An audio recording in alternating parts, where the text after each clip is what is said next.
Hi, Timothy Brown again. Real Estate Revealed with Michael Walsh of exclusivelybuyers.ca. Michael, during the break, we were talking about some of the lawsuits that are happening in the States. Two big ones. One seller who's quite upset with the real estate industry, and they're coming after the industry at large in a very significant suit. What is it, 50 million they're suing for? Yeah, 54 billion. 54 billion. Damages. Billion. Billions. In damages. Yeah. And it's a class action. Yeah. And then there's also a buyer that was quite upset with how things were going, and Yeah, that's not quite the same size, but Not quite the same size, but a year before, but it was a buyer who was upset that her agent misrepresented to her the relationships within the brokerage. And as it turned out, her agent worked at the listing brokerage, right? And this was unbeknownst to her.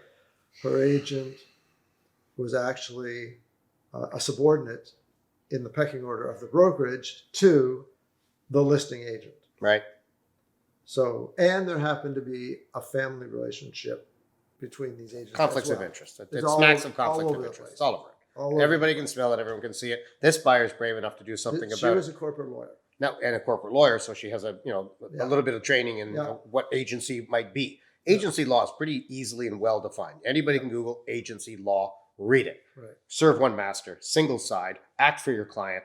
And Jerry Maguire did it in the famous movie. Lawyers do it all the time in trials. Lawyers, all of Real estate agents don't know who they work for some days, is my opinion. Yeah.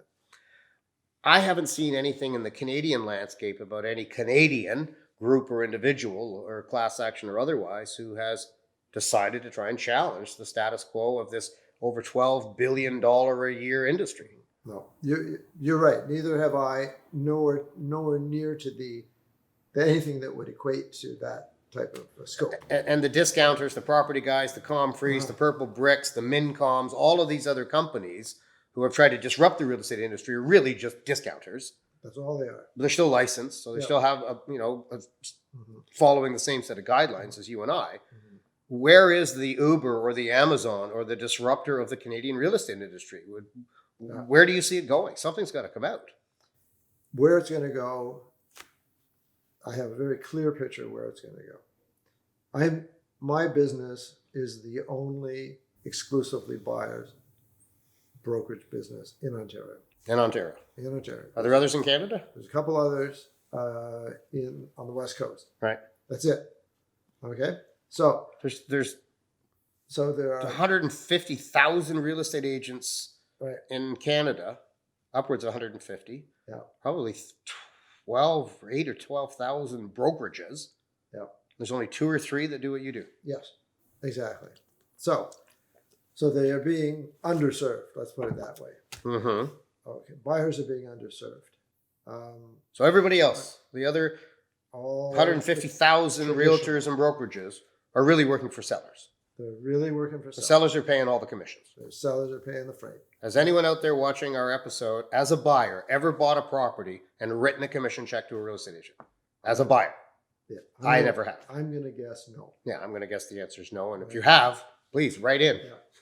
We'll give you the address in a minute. Send us a letter. We want to meet you. Now, I have had clients write me checks.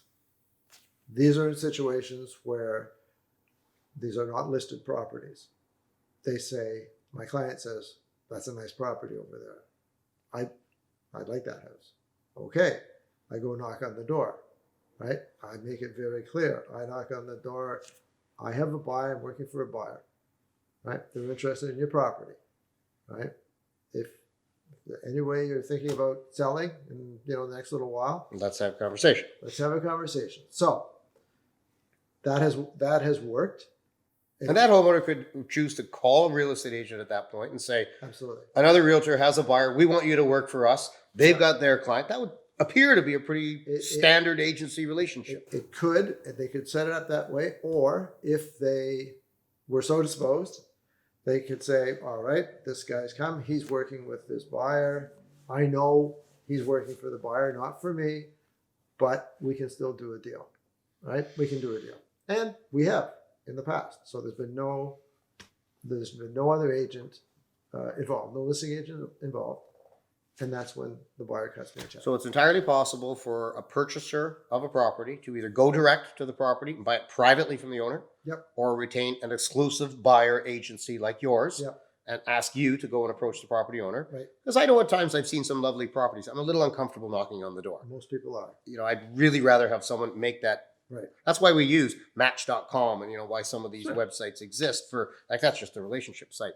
Yeah. Folks, if you're watching this episode, I think you need to realize that there are many very sophisticated homeowners out there who are fully capable and intelligent enough to learn how to sell a house on their own, without the marketing. The marketing side of the business is a necessary tool, and I think realtors do pretty good at that sometimes. But I think that you can learn to buy and sell real estate all on your own, without the need of a realtor. And even though we're both licensed sitting here, I work for sellers, Michael works for buyers, you can represent yourself if you choose to do so. There's nothing wrong with it. There's no law preventing it. And in fact, we're quite frankly encouraging it. I'm Timothy Brown, your host of Real Estate Revealed, here with Michael Walsh, exclusively buyers.ca.